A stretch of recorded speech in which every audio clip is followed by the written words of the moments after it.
So we're not gonna put the bearing on. It's important to note that this front end is longer than the rear one. Obviously this is the middle one, this is the shaft, but here you have the rear part and it's shorter than the front part, and this end here goes in the back. Obviously that's why you have this shiny part here.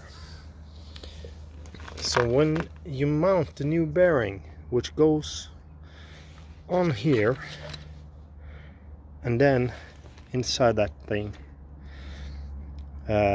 obviously when you put on the other parts we took off, it's important to note that,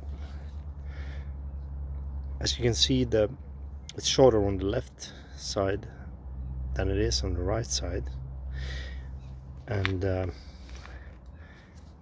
so it goes on like this. It's very important. Do not put it on like this, because then you're in the world of hurt. You won't get it off again. You're gonna have to cut it off and buy a new one, most likely.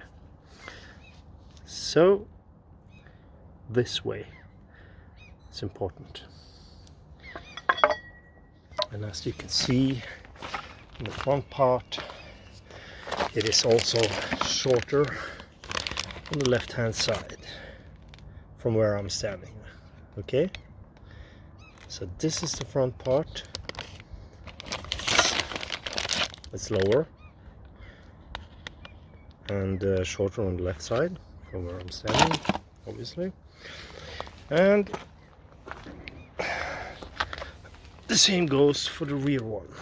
It's shorter on the left side, but it's higher.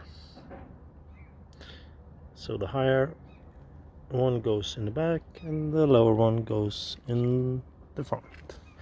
It's what's called the center bearing. This is what's called the rear bearing.